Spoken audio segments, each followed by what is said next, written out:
Over-the-counter drugs are part of the fabric of Americans maintaining their health, treating common ailments, including pain relief, allergies, and cold symptoms. I could use a little bit right now, at an affordable cost. They're available at every pharmacy and virtually every grocery store nationwide. Being readily available to Americans, OTCs save Americans a lot of money. The drugs generate an estimated $1.46 billion in annual sales from annual savings from fewer doctor's visits and prescription drug purchases. For decades, OTCs were required to go through a cumbersome review before going onto the market. This process, known as a drug monograph, typically took years to finalize. Many new OTC drugs were never fully approved.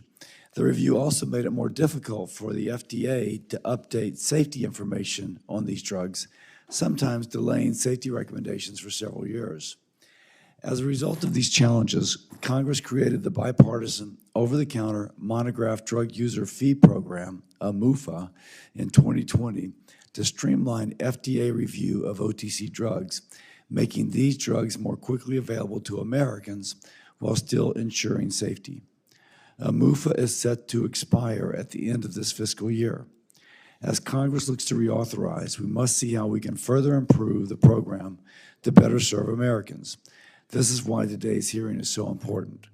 I highlight today is the first time Congress will be hearing directly from the FDA about how they've implemented reforms to the OTC drug review and their plans to make more low-cost drugs directly available to Americans.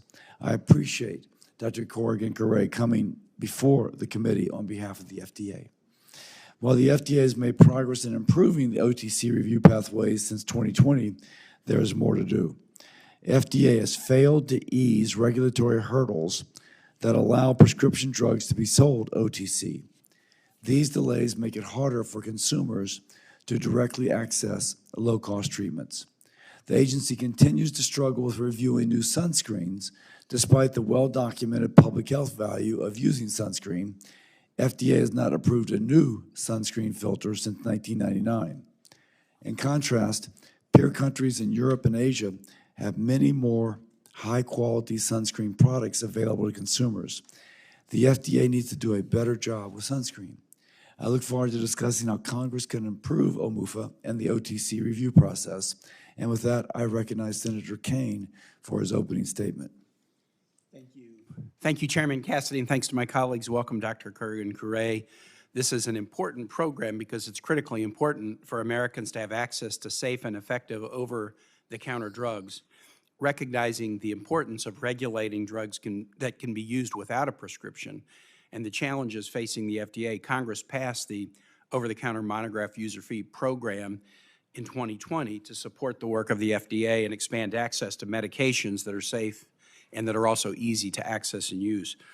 The magnitude of this is pretty big. U.S. consumers spent over $40 billion on over-the-counter drugs in 2024. 8 in 10 U.S. adults use over-the-counter products as a first response to a minor injury. Over-the-counter drugs can save Americans money, can save the healthcare system money. Research has found that $51.6 billion in drug cost savings occurred when lower-priced over-the-counter products are used instead of higher-priced prescription drugs. So that's really important both for the public treasury and for consumers. While over-the-counter drugs can generate savings, they can also be misused, leading to 178,000 hospitalizations each year due to adverse drug events. So it's important that we get the balance right. Older adults represent 1/3 of over-the-counter drug users and over 65% of these adverse drug events. So proper oversight is important. That's why we're here today. I was happy to support the initial passage of this user fee program. I'm glad the committee is back to marking up bipartisan legislation. Hope we'll do more of it.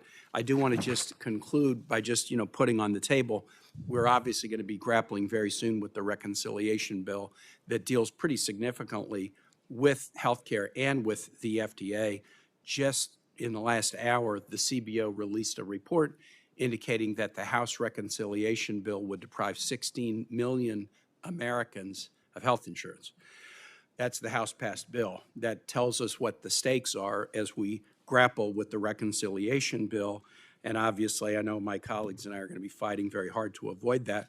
But let's just focus on the FDA. Since the administration took office, 20,000 employees at the Department of Health and Human Services have been dismissed, and this includes over 3,500 FDA staff currently on administrative leave. Many other staff have been forced out or are leaving because of the chaos at the agency, including the Center for Drug Evaluation and Research, which we are here to talk about today. I asked Senator Kennedy, who was before us, about the effect of some of these cuts, in particular some detailed questions about how many of these folks laid off were veterans. I await an answer and haven't received it yet. The mission of the FDA to ensure the safety and effectiveness of thousands of drugs and medical products, including in this program that we're focused on today, is so important. And the way to overhaul the agency is not to indiscriminately fire thousands of experts. So I hope we get some answers about how the decisions were made on these layoffs and what impact they could have on the ability of the FDA to successfully implement the program that we are here to discuss today. And with that, Mr. Chair, I yield back. Thank you. We're joined today by Dr. Jacqueline Corrigan-Curay, the Acting Director of the Center for Drug Evaluation and Research, or CDER, at the U.S. Food and Drug Administration. In her role as Acting CDER Director, Dr. Corrigan-Curay is responsible for ensuring that safe, effective, and high-quality drugs are available to the public. She brings a long career in medical research, including numerous positions at FDA as well as the NIH. Dr. Corrigan-Curay holds degrees from Harvard Law School, the University of Maryland School of Medicine, and Harvard University. I look forward to hearing from her today, and thank you for joining us. Is your microphone on? Thank you. Can you hear me now? Good morning, Chair Cassidy, Ranking Member Kane, and members of the committee, and thank you for the opportunity to speak with you today. I want to talk about something that benefits nearly every American household, over-the-counter medications. These are the products that millions rely on every day: an antiseptic when your child has a scrape, antihistamines when the pollen counts rise. Will you pull that microphone closer to you, please? Yes, and an antacid after a heavy meal. They are trusted, essential, and they must be safe, effective, and up to date. And that's where the OTC Monograph User Program, or MUFA, comes in. Prior to 2020, our ability to regulate OTC drugs hadn't been modernized in decades. It was slow, outdated, and inflexible. Reform was overdue. When Congress passed the OTC Monograph reform as part of the CARES Act, it was a bipartisan success that brought real change. Critically, the user fees that Congress authorized, MUFA, are what facilitated and supported OTC Monograph reform and has set the program for success. Now, with congressional support and timely reauthorization, we have the opportunity to realize the full potential of the OTC Monograph reform, ensuring a nimble regulatory process, fostering innovation to better serve patients and consumers, and enhancing transparency and accountability from the FDA and industry. So what have we accomplished so far? In just 5 years, MUFA has helped FDA modernize the OTC drug review process, transforming it from a paper-heavy rulemaking system to a responsive electronic one. We've delivered 5 guidance documents providing clarity to manufacturers and enhancing public health protections. We've posted 33 final orders and 5 proposed administrative orders, providing transparency for manufacturers on what is expected to market a particular OTC drug. And I want to highlight our most recent proposed order because we believe it will foster some exciting innovation for children and families. If finalized, this order would let companies create new, easier to take forms of OTC medications like chewable tablets, tablets that melt in your mouth in thin films. And these would be for certain medications that currently only come as tablets or capsules and could help people who have trouble swallowing them. MUFA has also helped hire 85 dedicated staff members, scientists, safety reviewers, and regulatory experts who help ensure the products on our shelves are safe and effective. And importantly, it has opened the door to more innovative products like a new sunscreen ingredient through the administrative order process. If Congress does not authorize a MUFA this year, the momentum would come to a grinding halt. The impact would be immediate and damaging. Engagement on development programs and activities to oversee the safety and quality of OTC Monograph products would slow or stop, as dozens of FDA staff with clinical quality and safety expertise would lose their positions. Critical progress on proposed and final orders from the FDA's Monograph forecast would be shelved, and these include essential updates on labeling, drug facts, and ingredients, including for products intended for pregnant women and children. and no new agreements from the recent commitment letter could be implemented, including important steps like improving meeting management with sponsors and more quickly assessing the quality of facilities as companies bring new products to the U.S. And perhaps most concerning, we risk sliding backwards, losing the transparency, predictability, and innovation that AMUFA was designed to create. Without reauthorization, the system that was finally fixed begins to break again.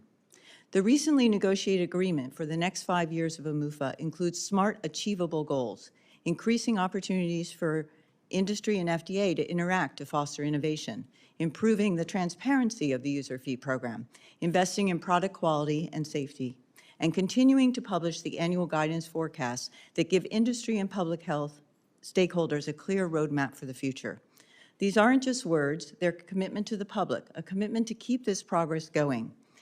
Every delay in regulation or review affects real people. Without AMUFA, innovations are stalled, safety improvements are delayed, and consumers may unknowingly continue to use products that haven't been adequately reviewed under modern science. This isn't about red tape, it's about real lives, real trust, and the medications that Americans buy off the shelf every day. In closing, Congress made a smart investment in 2020 when it created AMUFA. That investment is paying off, but we can't stop now. Reauthorizing AMUFA means continued modernization, supporting innovation, and most importantly, keeping American families safe. Thank you, and I look forward to your questions. Thank you, Doctor. I have a question here, but it kind of goes against the flavor of your testimony. And your testimony was very positive about the positive things that AMUFA has done. But my question is, it seems like the RX to OTC switch, which is from prescription to non-prescription, that the FDA has struggled to make that happen. So is that a misperception on my part, or is there has this been more successful than I have understood? Thank you for that question. In the past few years, we have brought certain prescription drugs to over-the-counter, and that would include the naloxone that became over-the-counter and was very critical, I believe, in helping us address the opioid crisis. We have brought the first contraceptive over-the-counter as well, and we have brought some of the nasal allergy sprays over-the-counter. And as you also may be aware, we have a rule that should be finalized, and that would be to bring additional medications over the counter with a condition of use. So to have a new way of bringing medications over the counter, and we hope that that would greatly expand. I'd explain the condition of use. Yes. So under this rule, if we determined that you could not bring a drug over the counter with just the drug facts label, because with that label alone, a person could not appropriately self-select for that drug and use it, then a company could propose an additional condition. It might be a mobile app or something with some questions. And then if we can show that with use of that additional condition or that those questions before they access the product, they can access it safely, that would open the door to products that we currently do not have over the counter. Now, can you give an example of that? Or is it, They're still in development. There are things in development, but we could think potentially about drugs might be for chronic conditions where we could select a population for which that drug was safe to take over the counter. now let me go back to, you listed some that have become over the counter, but you listed like 5 or 6. And there's a heck of a lot of drugs out there that could be over the counter. And so is it that you're just giving me a sample, you're giving me a sample, for example, 5 or 6 drugs I'm going to mention, or is it, no, that's the universe of those that have been approved? Because, let me ask you that. Thank you. You know, in the recent time frame, those were the ones I highlighted. You know, we certainly work hard to look for opportunities to bring drugs over the counter that patients can safely self-select and use. And then, as I said, I think our Now, let me understand the process. Don't mean to interrupt, but I have limited time. Sorry. Does the drug company have to apply, or can you, for example, Benadryl, I think, used to be like a prescription drug. And Claritin used to be a prescription drug. Right. So, but really, you could have looked at those and said, this doesn't have to be a prescription drug. I mean, this could be over the counter. So does the drug company have to apply, Or can the agency say, this drug can safely be given OTC? Thank you for that question. The application does need to come in. However, in the case of naloxone, if I recall, we put out an FR notice saying that we were open to working to bring naloxone over the counter. So I think we have opportunities to signal where we think there might be opportunity. We also, we do speak to companies, and we could, suggest that we might be open to a development program. It does require a development program to show that the. And what do you mean by development program? Yes, so a company would need to show that consumers can self-select appropriately and use it with the information that's on the drug facts label. Now, let's go back to something like Tagamet, which again, at one point was a prescription drug, or Prilosec, which at one point was a prescription drug. You could have looked at that initial information, I'm saying you rhetorical you, could have looked at that and said, this is a pretty safe drug. And people could take it for heartburn. And so I guess I'm asking, since that would save lots of money for patients, Right. if they could buy those drugs OTC as opposed to having to see a physician, is there something Congress can do to expedite that? Or do you have all the tools that you need to actually generate a kind of more aggressive approach to the RX to OTC method? Thank you. So in the case of that drug, we certainly would say first, yes. Does it look like it has a safety profile that we have enough time, we have enough experience? But then we do have to have the information saying that the consumers can self-select. We're always happy if you have ideas to work with you on those. Senator Kane. I'm such an AMUFA nerd that I'm going to stay for the whole hearing, so I'm going to yield to Senator Kim and take my questions later. Okay, thank you. Thank you for coming on out. I wanted to ask you, it was raised in the opening remarks about some of the reduction in force. So I guess I just wanted to ask you, are you able to tell us if any of the staff in the Office of Non-Prescription Drugs were terminated under the reduction in force efforts?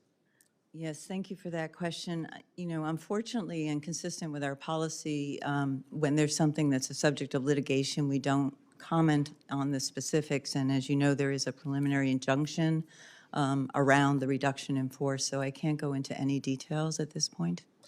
When you're able to provide answers, I'd like to know, how many staff have been let go or resigned from the Office of Non-Prescription Drugs, and how many of those were funded by user fees. Also want to talk about the commitments that the FDA made with the OTC industry as part of the OMUFA commitment letter, specifically the agreement that FDA would hire 11 new full-time employees over the length of the reauthorization.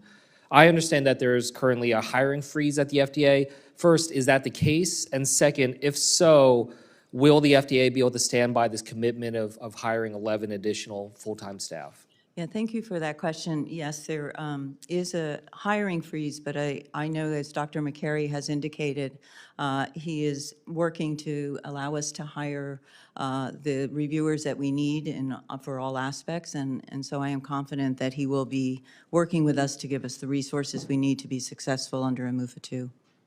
Okay. I want to just kind of hone in on a particular example to try to get a sense of how OMUFA is moving forward and how it's performing. So, for instance, sunscreen. This is something where we understand that the United States has continued to lag behind other countries in terms of UV filters that are approved for use in sunscreens, and the FDA has not approved a new filter, a UV filter, since 1999. Is that correct? That is correct, although we do have a new OTC monograph order under review for a new sunscreen ingredient. Well, I guess I'd just like to hear a little bit more from you because, despite Congress creating this new pathway and then several years overhauling the entire OTC monograph order process, so, we still have no new sunscreen ingredients formally approved. You said there's something in the works. Yes. But I guess I just want to kind of ask you, how do we try to address this? How do we try to make sure that we're moving forward and addressing these main challenges of approving new ingredients? Yes. So I'd like to explain a little bit about the sunscreen market. Sunscreens for us they're considered drugs because they're used to protect against the damages of the sun and skin cancer. And any drug that we approve that's topical but that has systemic absorption, we need to make sure that the systemic absorption has no untoward effects. And those could include things like disrupting the endocrine system or even abnormal growth of cells or tumors. And we do know that certain ingredients in the literature have been highlighted as potential endocrine disruption. So to do that, we would ask a company to do those tests just like for any other drug that we approve.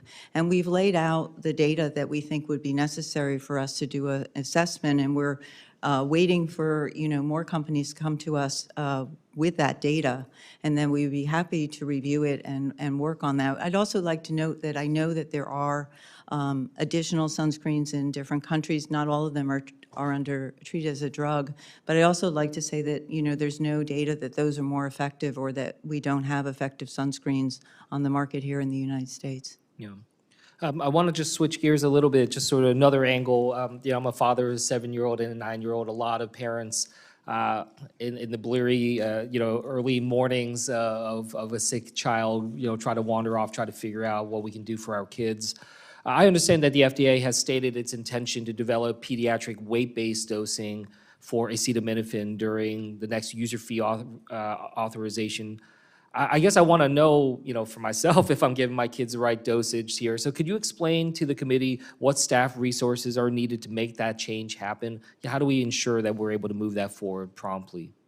Yes, thank you. We will be asking for new staff in AMUFA 2 to continue to put out our orders and guidances, but this is a priority for us. We do know that there have been improvements in the way the acetaminophen concentrations on the shelf, but we need to address this weight-based, and we will put that as a priority. It's on our agenda. Well, I just raise this as another example of just the importance that we have staff, that we have the experts there able to be able to process this. And when we see so much slashing of employees and staff, I worry that these types of direct benefits to people will be casted aside. And with that, I'll yield back.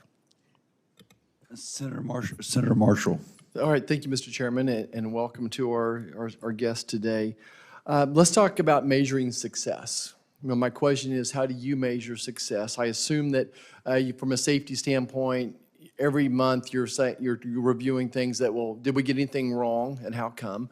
But beyond that, how do you measure success from the standpoint of the ones that are coming into the system? Is there a set amount of time you'd like to have them out by? What percentage of those made it through the process in that amount of time? How do you measure success?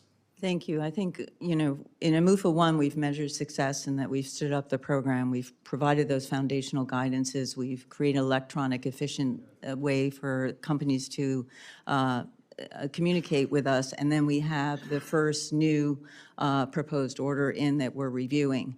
We're also making all of our commitments on meetings. So we are meeting with companies. And so our success will be to continue to move those development programs. So all those you're trying to improve success, Yes. but I don't hear you measuring success. What, in the standpoint of, you run a hospital, you run a bank, Right. every month you look to these key metrics to say, are we hitting these measures?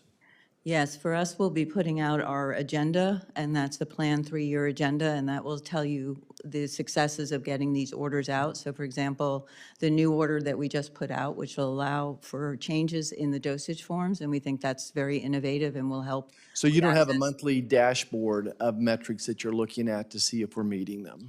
We are tracking all of the things that we're doing in terms of proposed orders, that we're meeting our timelines on reviews, and when there is. Can you share your dashboard with us? I don't know if it's an electronic dashboard, but, we are tracking what we're doing in our commitments. Okay, I would love to see how you're measuring success. Sure. If it's not a could get dashboard, back I to would you. encourage you to get one. Let's talk about inactive ingredients. As you know, the OTC monographs only list active ingredients. A lot of MAHA moms out there concerned about inactive ingredients, artificial flavors, sweeteners, et cetera. What is going on in the world of over-the-counters as far as identifying those inactive ingredients, and is there an effort to get the ones that are not safe out of these over-the-counters? Thank you for that question. We certainly, anytime we identify that there's an issue with an inactive ingredient, we would review it and we would look to make changes in that inactive ingredient. We do have ways and guidances. We just did one on color additives to allow firms to a pathway if they want to change their inactive ingredients or their color additives. And we can get back to you with more information on Is that. there a way, isn't it going to be pretty simple for your monographs to include the inactive ingredients? I think I might have to get back to you on that question about, could we just do that? Okay. If you don't mind, thank you. All right, let's talk about, studies. More and more, it would seem that AI can replace animal studies, and probably even more accurate. So often you read, well, what happened in monkeys and dogs has nothing at all to do with the biology of human beings. Is there any effort in your department to convert over to AI and doing less animal studies?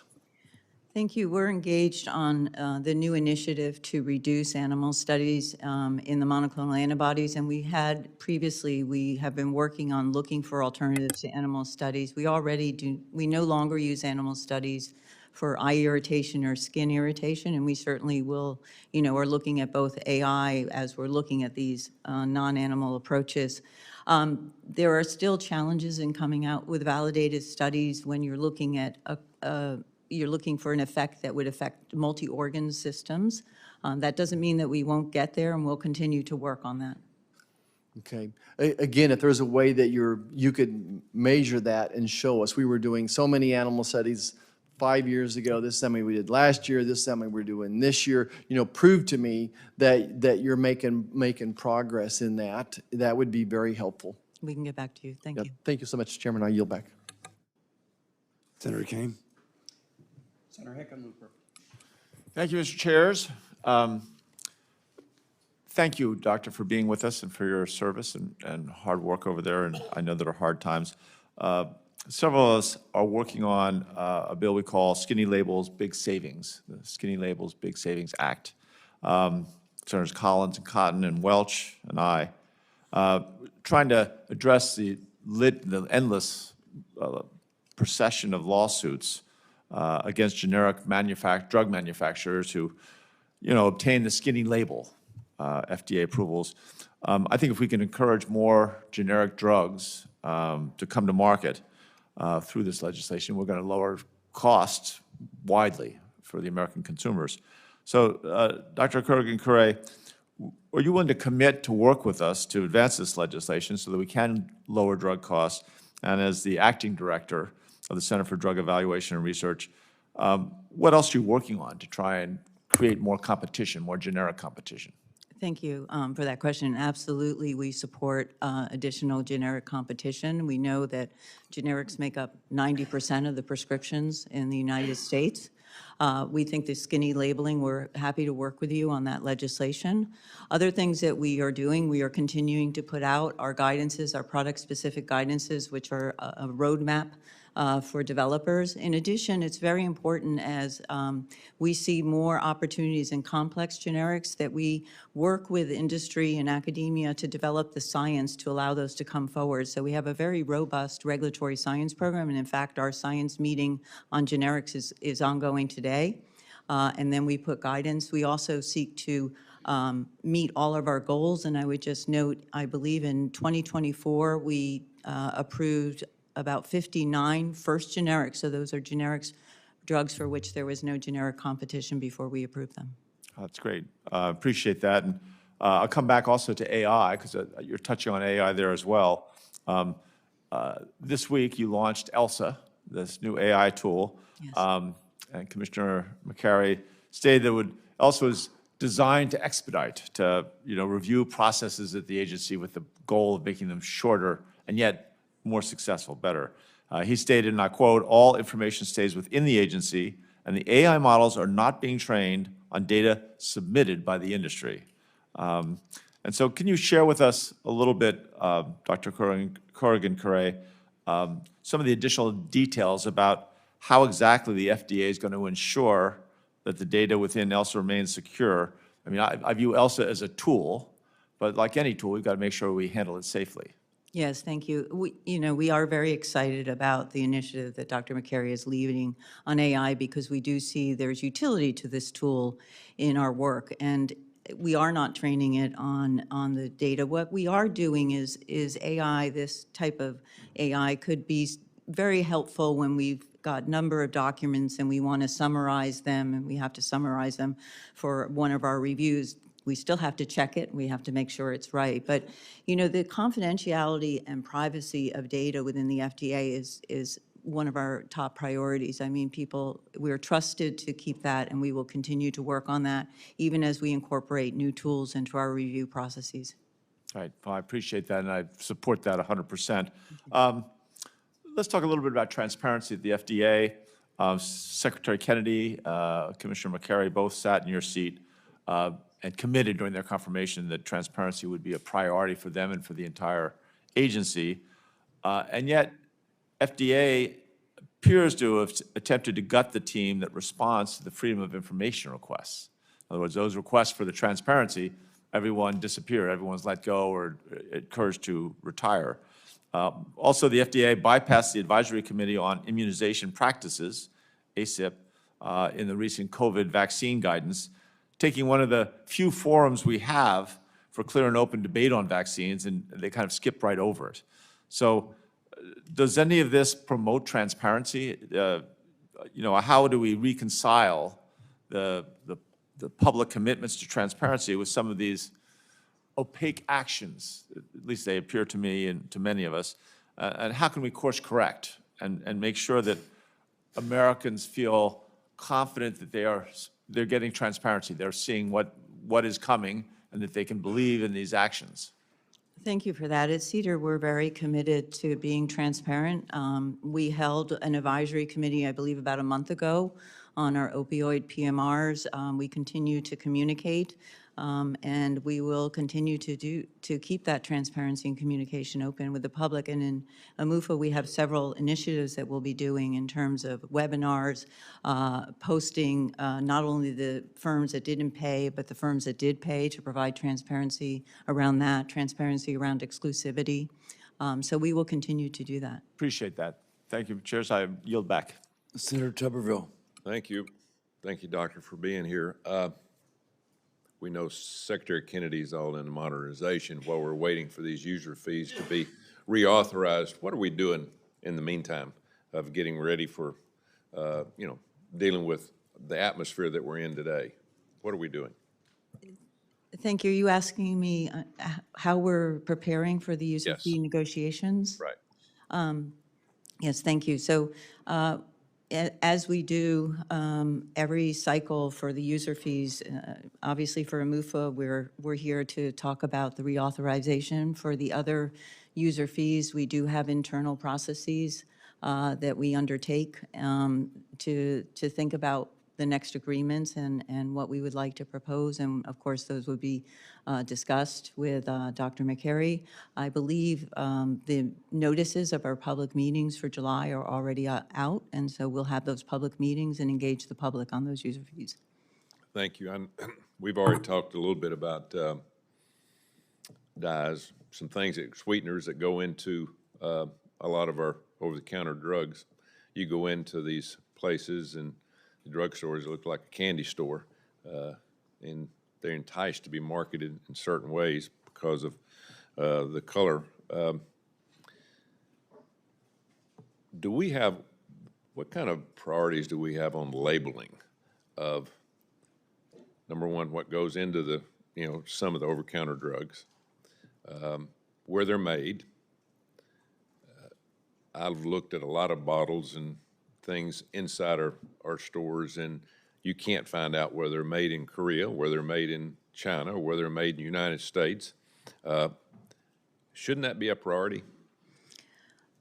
Thank you for that question. One thing when we think about where a drug is made, we are committed to making sure that wherever the drug is made, and if it's being marketed, is safe. So we apply the same standards, whether it's made domestically or it's made internationally.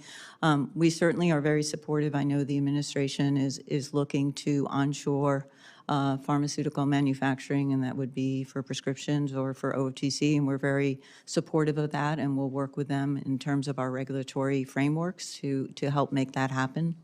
But right now, we don't have a labeling on the drug for where it's made. We're happy to work with you if that's a priority. Well, I think in the future, with the problems we're having worldwide, I think it'd probably be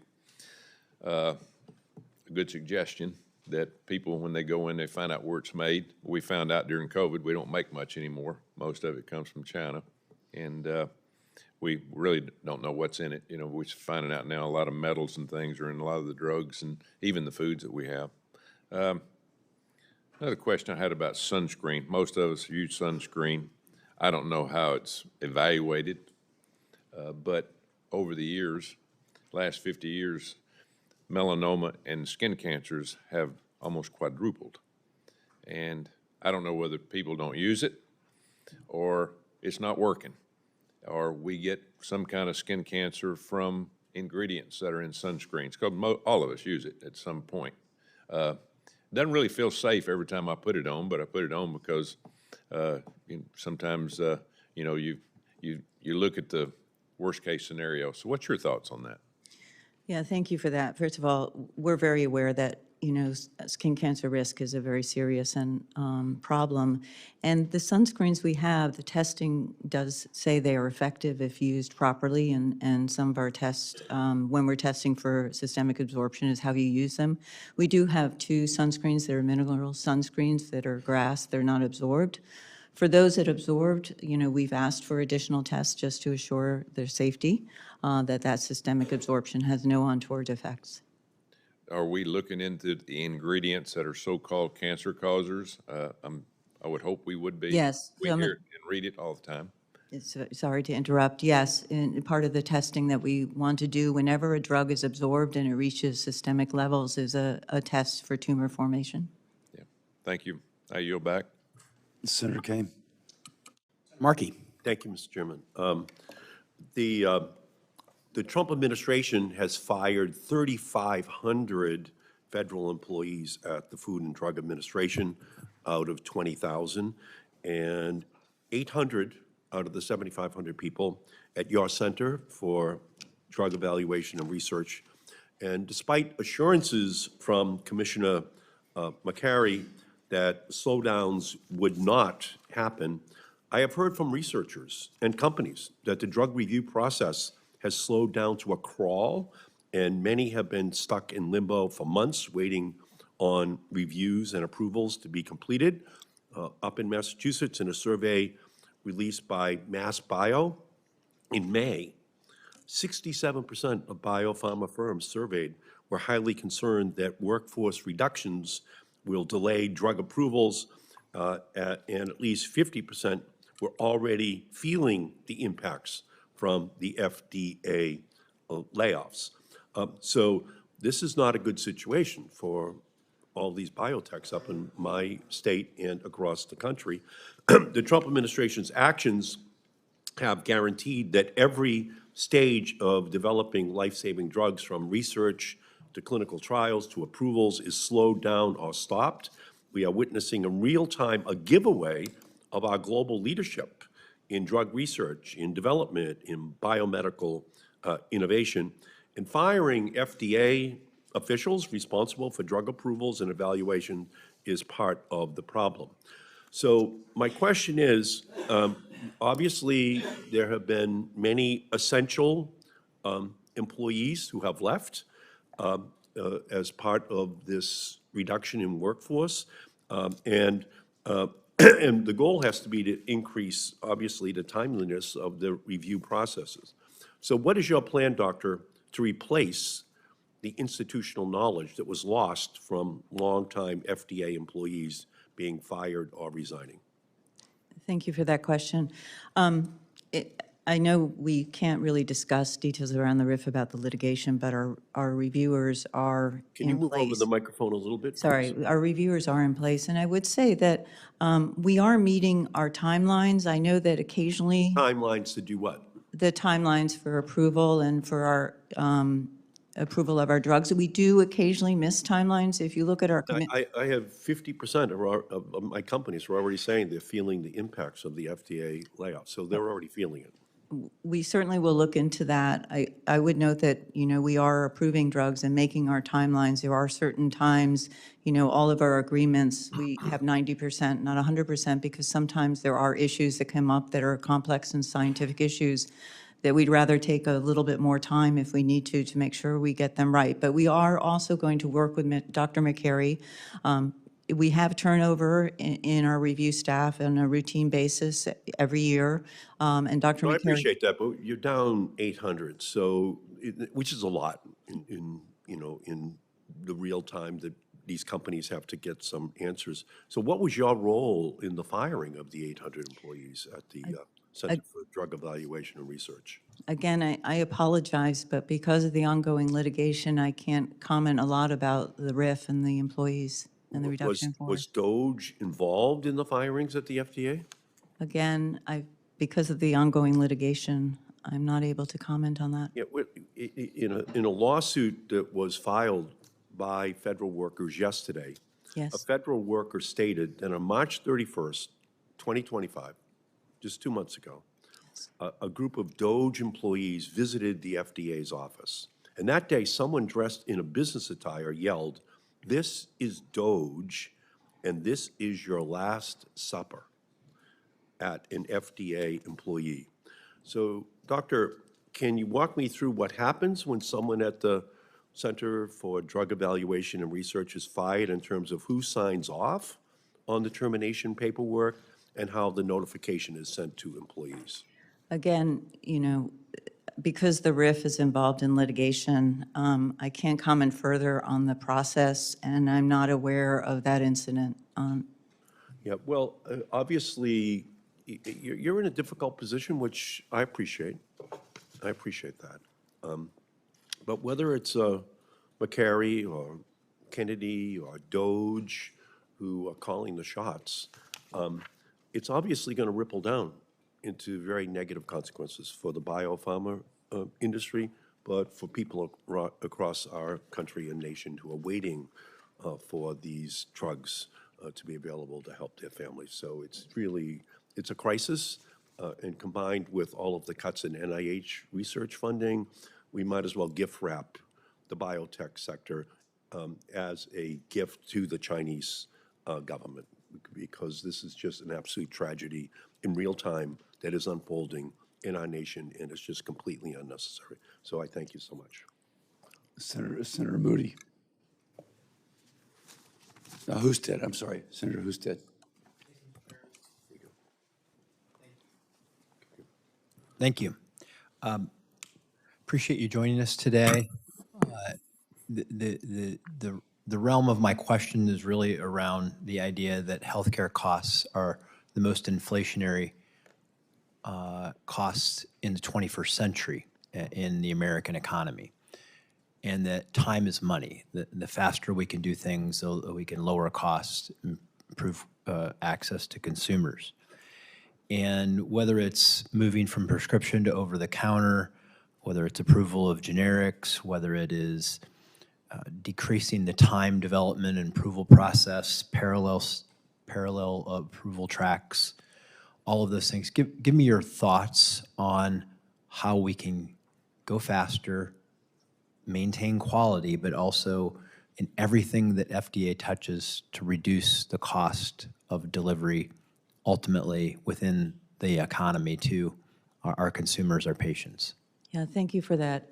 I think there's a number of different things we do. For example, on the innovative drug side, when we approve a new molecular entity, a new drug, a novel drug that has an unmet need, it often undergoes priority review. So we speed up that review. And in 2024, we approved 50 new drugs. 52% were for rare diseases.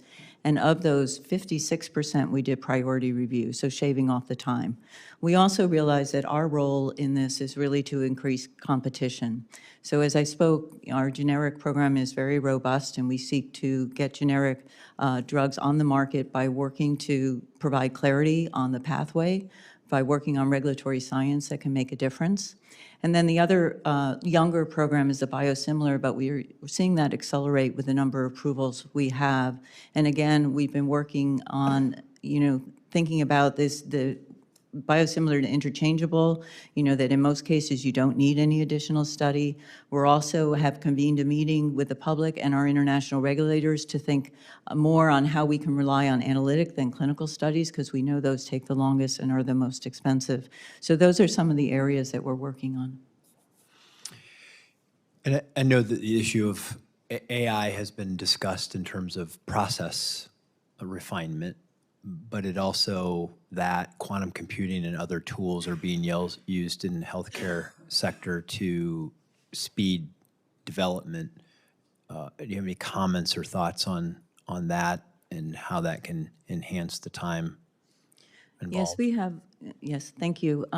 We do have a program called Model Informed Development, in which we do modeling and we use machine learning to look at how we can accelerate a review program, maybe looking at different doses through modeling. Our biostatisticians also do a lot of modeling if they're doing, complex statistical modeling to see how we can work on the development program. So we're very committed to using AI. Some of our research, I believe, in the generic industry is also, in generic science program, also focuses on some AI approaches. We can give you more information if you like. That'd be great. And again, I didn't hear you really touch on generic approval, generics approval of generics and time frame around that. Is there any thoughts on that?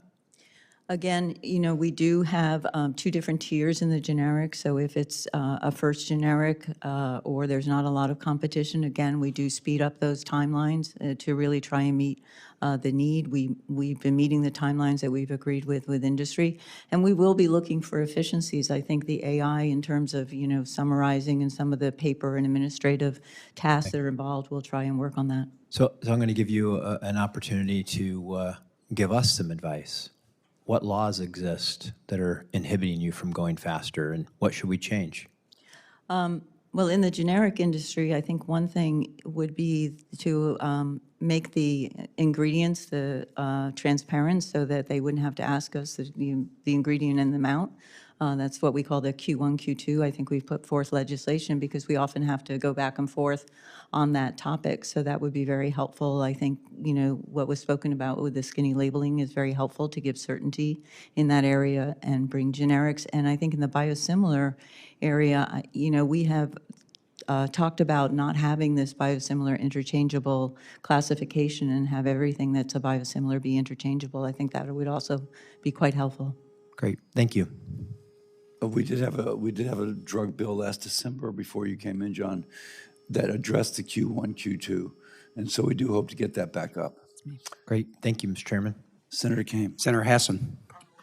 Thank you, Senator Kane and Chairman Cassidy and Senator Houston. Senator Paul and I have the Q1, Q2 bill that the witness was just talking about, and we'd love it if you take a look at it too. Dr. Corrigan-Curay, thank you for being here today, and thank you for your work at the FDA from one administration to the next. It's really important work. Before 2015, FDA used a labeling system that made it hard for pregnant women to understand the health risks of different medications. For example, the old system labeled 2 very different kinds of medications under a single category: medications where animal studies suggested risks for pregnant women, and medications where the risks for pregnant women hadn't been studied at all. The FDA replaced this system back in 2015, but as of earlier this year, there were still several drugs on the market using the old system, including common medications like antibiotics. Senator Budd and I wrote to the FDA in January urging the agency to address this issue. Doctor, has the Center for Drug Evaluation and Research brought all prescription drug manufacturers into compliance with pregnancy labeling standards? Yes, thank you. We now have submissions from all of the drugs that were outstanding to put into the PLLR labeling. Thank you. That is really good progress, and I appreciate it very much. Now, I understand that over-the-counter drugs sometimes have pregnancy warnings on the label, but the FDA does not have a specific standard for pregnancy safety labeling for over-the-counter drugs. Is the FDA working to improve the labeling process for over-the-counter drugs as well?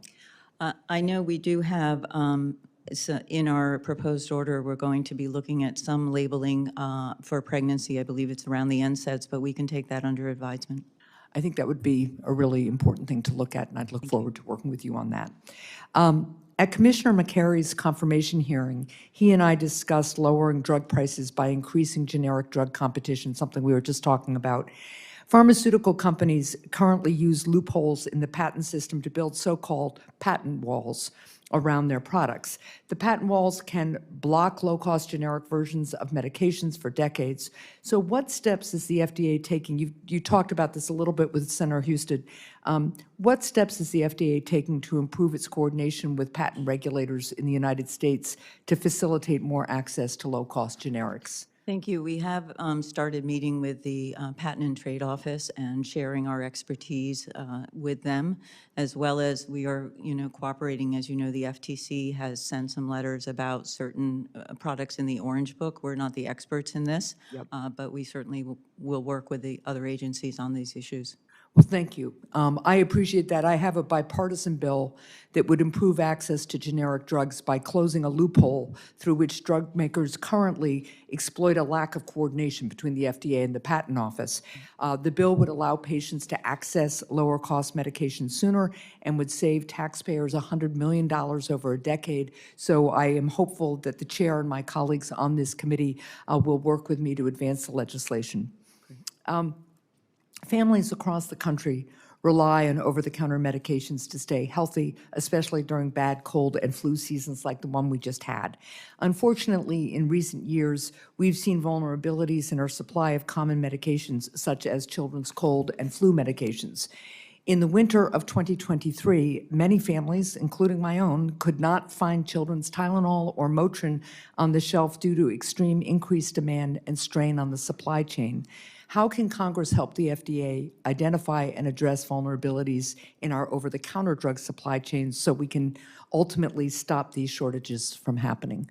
Yes, thank you. And that was a very unfortunate time where we had a very rapid increase in demand for those medications, and our shortage staff have really worked very hard to resolve it like they do with other shortages. I think one thing that we do have reporting, and you gave us this authority, when there's an interruption supply, for example, for manufacturing or a lack of API, but we don't have the same required reporting for increased demand. So in that case, whether if we can get an earlier signal that increased demand could lead to a shortage, that's when we can take action. Each year, last year in '24, there were 11 new shortages. That's unfortunate. Yeah. We'd like that to be 0. But we prevented over 250 shortages, and it's that early action that allows us to start doing things quickly in terms of, getting new suppliers, getting new API. So demand would be great. Yeah, no, that would be something I'd be really interested in working on. There's nothing like watching a child's temperature go up and up and up and not have the medication you need to not only get that child comfortable, but prevent further risks and complications. So thank you so much. Thank you, Mr. Chair. Senator Moody. Thank you, Mr. Chair. Thank you for being here, and thank you for your service. We are grateful to you. I am from the Sunshine State. I'm Ashley Moody. I'm the newest senator in the Sunshine State. Sunscreens are really important to our almost 24 million citizens. And this is a topic that I want to get into, and I know that speed and delay has been addressed with you. That is an issue across federal agencies. What I'm really loving about this new administration are they are focusing on efficiency and getting back to the mission of these agencies. And I'm hopeful that we're going to see that on some of these issues. I know in your testimony you talked about sunscreen and how we can move forward. I think we're basing trying to get new products on the market that may be more effective, and it's adding some ingredients. And do you expect that to be addressed quickly? Because I cannot tell you how important it is to all the golfers and all the beachgoers and all the Florida folks and all the tourists. By the way, we broke another record in tourism in Florida this year. To have that looked at, we want people to be safe, obviously, but is that going to be expeditiously approved? Yes, so we're very excited to be reviewing the first new sunscreen, and we will review that on time. We'll get the order out and get the public comment, and we'll meet our goals on that. Hopefully, it will be a And what is that, successful. what is that timeline? What is your goal? So when something, I'd have to look at exactly when it was submitted. Our timeline for a new ingredient is 17 months, which seems long, but it's quite different than our other UFAs. So because it has a public comment period, because the public is so involved in this process. And so we have a 45-day comment period, and then we get those comments. And, often the public wants to provide us a lot of comment. We have to make sure that we take that comment into effect when we then move forward with the final order. And I think what's different in the AMUFA and why the timelines look a little bit longer is when we're in the PDUFA or GDUFA, it's one company, one drug. When we're in the OTC monograph, it's, one monograph, but it could be many and thousands of drugs. So we have to make sure that we really get that right when we issue that final order. And again, we are committed to working with companies. If they get us that data, as you said, so we make sure any of those ingredients that were absorbed are safe. We're also looking at alternative test methods to see if they're validated and we can use them. I think that's one of the key things and one of the key issues you've been addressing today, I think, is speed. We want to make sure we're protecting the health, safety, and welfare of Americans, obviously, but we need to also make sure bureaucracy is not weighing down what is meant to be a protection mechanism. It would be my preference as not just a United States Senator, but as an American, that government stay out of our business as much as possible. In fact, I think that if that can be achieved, that is what promotes a thriving, successful, populous country, only when it's necessary to protect rights or safety of our citizens. And even there, at the bare minimum, as Attorney General in Florida, I once had to fight the Biden administration because they wanted to put masks on 2-year-olds while they were outside. I mean, it made absolutely no sense. They wanted to involve themselves in every facet of American life. And I, for one, believe that the first thing that should cross a bureaucrat's mind when they are going to act is, do we really need to be involving ourselves in this issue or in Americans' lives? The majority of the time, it should be no. But when they do, it should be minimized, and we should deliver and act as efficiently as possible. And one of the things that I'm happy about is how quickly we were able to get naloxone to the market. I know that you have been happy about that. Yes. You used both the Monograph drug user fee program and other things to make sure that that was done. I believe that that is significantly contributing to the decrease in deaths as it relates to the opioid crisis.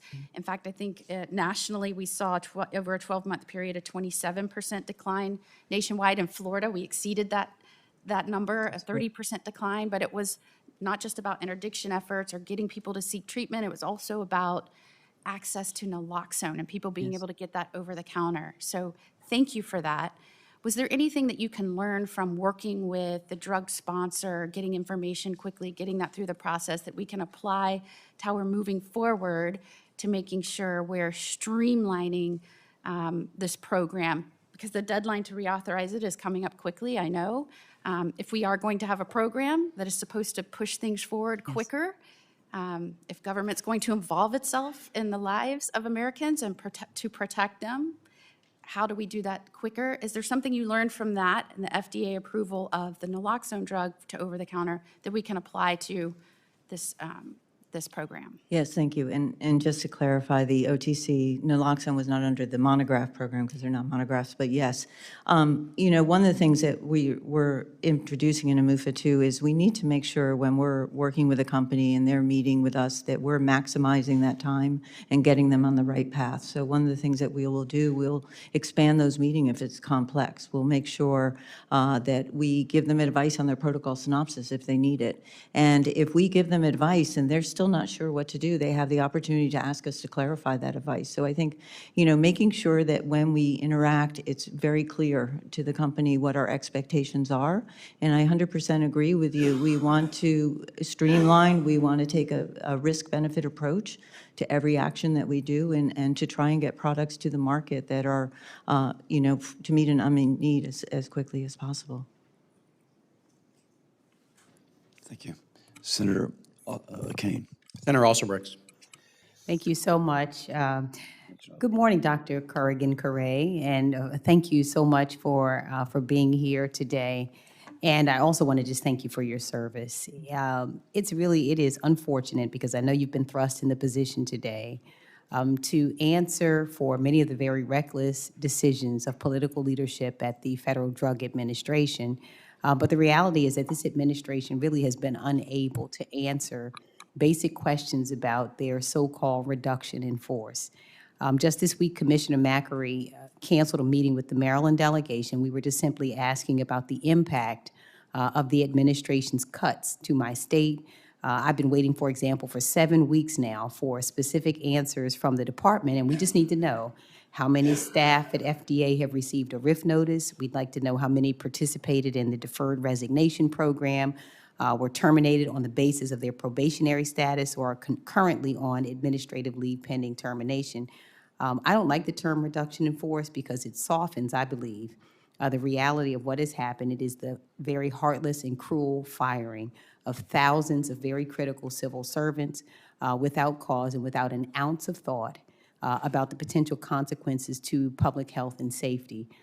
So public health and safety is what brings us here today. I know that we're here to talk about reauthorizing the over-the-counter Monograph drug user fee program to keep Americans safe. And we also know that the administration has terminated 3,500 staffers from the FDA, including at the Center for Drug Evaluation and Research, which undermines its ability to really operate. So I want to just make very clear to the public, because these staffing cuts have really been framed as duplicative or administrative staff that have no bearing on public health. But the truth of the matter is that these staff members really contribute to the core functions of the FDA to keep humans safe. Each of them makes sure that, for example, pharmaceutical advertising is accurate, that the public is aware of potential risks, that drug shortages are mitigated, and that approvals are conducted in a timely manner. And so I understand that you're not able to answer specific questions about the so-called reduction in force, but instead I hope that you can demonstrate today the importance of the work that the civil servants do every day, and to talk generally about the implications of it. So just quickly, can you briefly share what the Center, for example, for Drug Evaluation and Research does every day? Yes, thank you. So in the Center for Drug Evaluation and Research, we oversee several different programs, including obviously the AMUFA program and the OTC. So our Office of Non-Prescription Drugs, I can tell you, we've had very little loss in that office. That's the office that's primarily, we review new drugs that are coming through. We work with the sponsors. We have meetings on development programs. We review safety data in the post-marketing and make sure that the labels were up to date. We do review direct-to-consumer advertising and make sure promotion. As I said, we work on generic drugs. That's a big priority, to get additional generic drugs in competition. In the biosimilar space, we're reviewing biosimilars, and we have a regulatory science program under that to develop the science to bring those drugs to the forefront sooner. And then we always communicate what we're doing. We are putting out, we have advisory committees when needed to bring further transparency and get additional expertise to inform our decisions. So these are critical staff. The Center's Office of Pharmaceutical Quality. Can you just talk to us about what those staff members, I know you said there have been very few cuts, but cuts in any of these areas, I think, really do impact public health. So can you just tell us what the Center's Office of Pharmaceutical Quality does? Yes, and I'm sorry, I should have mentioned that because they're really core to all our programs. They are responsible for looking at the manufacturing and the quality of the drug manufacturing. And so for example, under AMUFA 2, we're going to put more resources so that when a facility comes and starts to market an OTC monograph, that we quickly evaluate that facility, that we get those records requests out there, that we're going to update our risk model to make sure we're taking appropriate and selecting the facilities that we need to do a inspection on. And they do carry that out for our biosimilars and for generics and our new drugs as well. And they're also working to sort of be very forward-working. So when there is priority by the administration to try and bring our manufacturing back and for supply chain reasons. And we've been thinking about that and understand that companies would probably want to use advanced manufacturing to be more competitive. So several years ago, we started a special program to work with manufacturers. So when they want to use these new technologies, they can come talk to us early and we can give them advice and get them on the right path. Thank you so much. So the work you do is critical. All of these staff are critical as well, just making the point that they're not wasteful. These are critical to our public health and safety. Thank you so much. I yield. Senator Banks.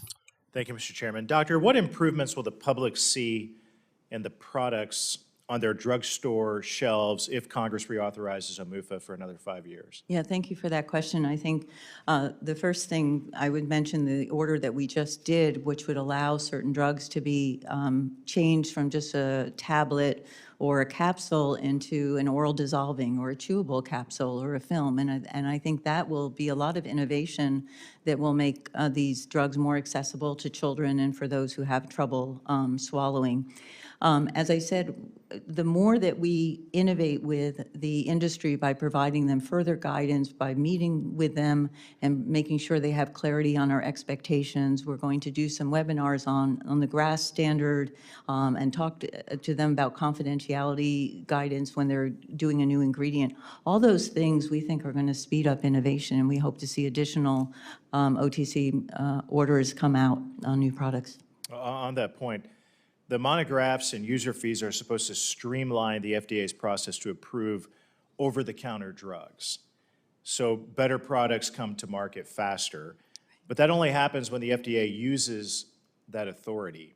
How are you going to make better use of the OMUFA authority over the next 5 years to encourage that type of innovation? Again, the commitments that we've agreed to is really to work make the meetings with our companies, make them as productive as possible, extend them if we need to, give them advice on their protocol synopsis so they get their products. We're also asked to create a new tier 2 so they can update their test methods, and that may be more efficient. We're going to continue to give them education on the GRACE standards, on how to submit their orders and what should be in there and their eligibility for that. And we're going to also make sure that we're being very transparent in all of this, including all the historical documents that will be up on the web so everyone can learn from those. They can learn from all the issues that we identify in the inequality, and we'll do some work on good manufacturing practices so that the expectations are clear. And when the expectations are clear, I think that allows for innovation. On another point, I'm curious, why doesn't the FDA inspect more overseas facilities that export over-the-counter drugs to the U.S.? So right now we do use a risk-based model to determine where our inspections, and we do inspections overseas and domestically, and we can get you those exact numbers. I don't have them off the top of my head. One of the things we will do is we're going to update our risk-based model and make sure it's taking into account any factors that may be specific to OTC monograph facilities, and that would determine inspections. We're also going to more rapidly do those record requests to assess the facilities that might need an inspection that are Do coming. you think, are there loopholes there that allow for some overseas facilities not to be as inspected as much? In terms of we can do the inspection, what's different in the OTC monograph space is in the other UFAs, there's a time point in which we can do the inspection before the product comes to the market, whereas in the OMUFA, there isn't that one time point. They can come into and register with us and start to distribute, and then we start the assessment of that facility. Mr. Chairman, contaminated non-sterile eye drops coming from China and other countries have been a problem for years. I'd like to enter 3 different letters, FDA warning letters, to these companies into the record. Doctor, how do you determine whether these over-the-counter drugs actually follow the monographs and are safe, or whether they are fraudulent and dangerous? Again, we look for reports with the eye drops. We did do, we had adverse events and we followed up on them. We issued the warning letters. We do inspections to see. So we do monitor the safety of the products on the market, and that's how we do that, a risk-based approach to that. Okay, I'd like to dig into that more further at another time. Thank you, Mr. Chairman. I yield back. Thank you. Senator Kane. Thank you, Dr. Curay. I'm going to focus my 5 minutes on transparency, which has been mentioned by many of my colleagues, and you've mentioned it in your testimony. And I think it needs to be a hallmark of this particular program, and it also matches up with the values that Secretary Kennedy talked about when he's been here before us. And I've been troubled that while transparency is a goal, there's this one area where we just can't get answers. I asked Secretary Kennedy about the number of people who've been RIF'd or took the Fork in the Road initiative, and he could not answer at the time. He didn't have the number, at his fingertips. But when I did a follow-up letter, I still have not gotten a response. And that was kind of an interesting contrast to how customer-focused Secretary Kennedy was.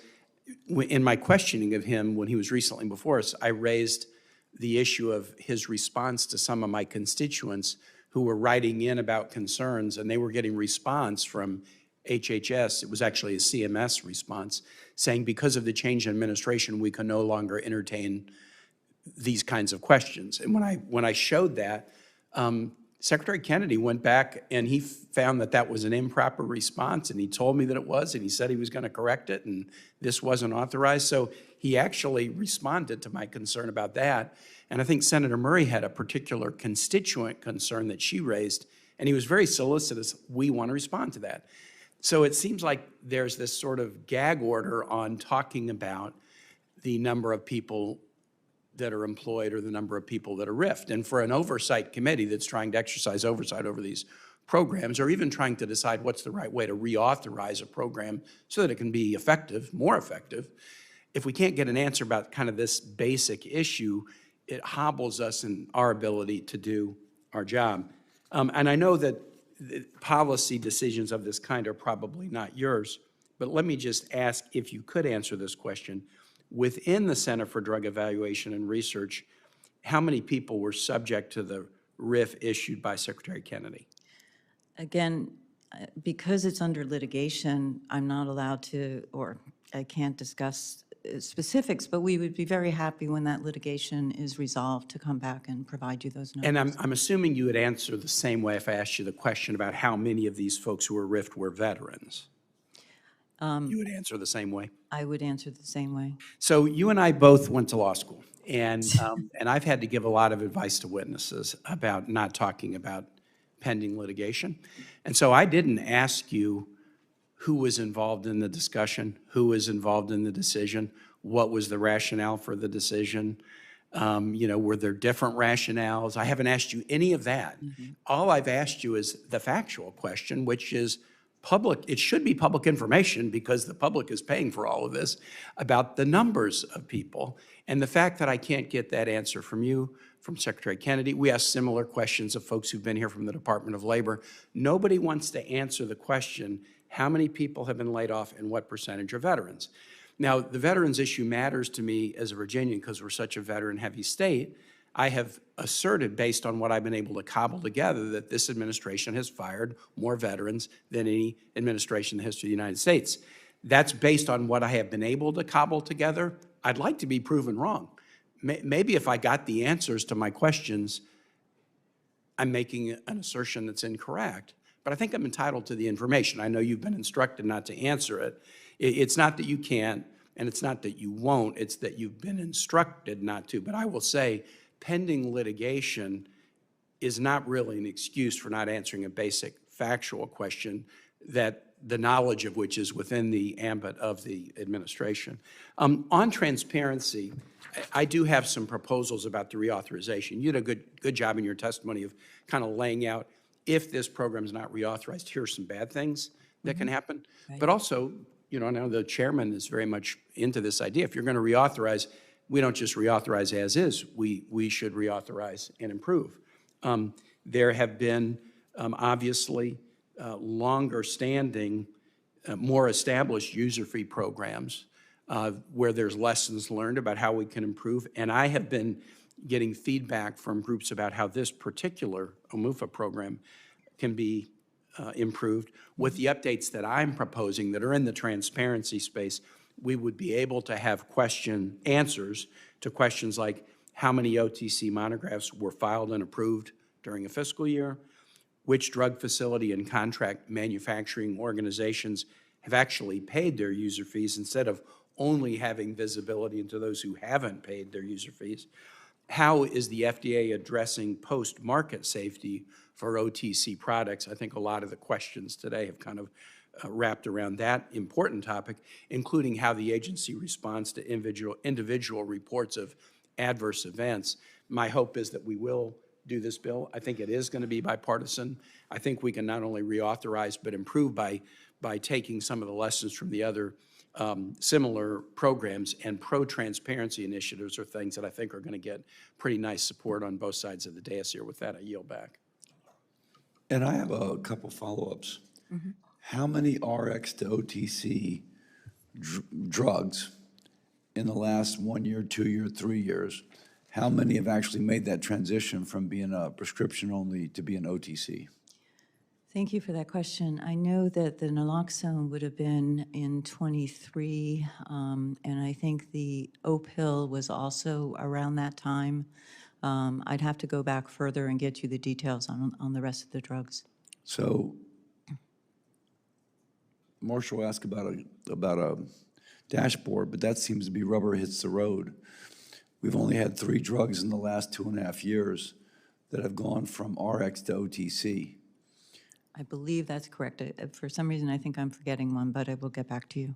That just seems like a not very productive record. Again, I think the issue is we do need to find drugs. Drugs are safe, that are safe for a population, for anyone to walk in and look at that drug facts label and appropriately self-select and use that drug. And so we need to look at the drugs that we have and think if that is appropriate and look at the development programs. And I think that's why the new rule that we're coming out is really meant to try and open up that space more. Because for any drug, it may be relatively safe in this population, and it may be, but sometimes a drug fact label is not sufficient for just those folks to understand that that's a drug for them and it's not for others. That's true of everything. Non-steroidals, you shouldn't take if you have a history of active peptic ulcer disease. Right. And yet we've approved non-steroidals all over the place. And so we're willing to accept that somewhat of a risk. And so for the greater good, and turns out we've worked out. Not that many people are taking non-steroidals and exacerbating their peptic ulcer disease. Right, that is true. We did. And so I just want to lean into this because, I mean, this costs consumers a heck of a lot of money to go to a doctor to get a prescription for something which they could safely take OTC. Yes, I agree. And, we are going to look for opportunities. And as I said, I think the new rule in which we can sort of it's adding something in the self-selection to the drug facts label has a real potential to open up for other conditions that could be for chronic conditions and open up consumer choice. And so we're going to work to finalize that rule and work on development programs that could come under that rule. And I asked you this earlier, but I didn't quite follow the answer, so I'll finish with this. Okay. Do you feel as if this final rule, that you have the tools, particularly with this final rule, to expedite the transition from RX to OTC, or does Congress need to do something to kind of light a fire? I think with this rule that we have a new tool that's going to be very powerful and effective for us to move things from RX to And when do you expect the new rule to be implemented? The rule was, the implementation was delayed. I think it should be the end of May, but I need to check. There was a delay after we had the transition. Okay. Yes. I have a follow-up just based upon the chairman's questions. To what degree was the fact that there have only been 3 or 4 RX to OTC in the relevant time period he was discussing? To what degree is that a function of just sheer personnel or resources within CDER versus, the regulatory structure that shapes what can be approved? I would say in the last 5 years, it's more about the regulatory structure and what can be appropriately put over the counter and selected. And so hopefully this new rule, when it becomes effective, will help you accelerate. Yes. Thank you. Okay. For any senator wishing to ask additional questions, questions for the record will be due on 10 business days on June 18th at 5 p.m.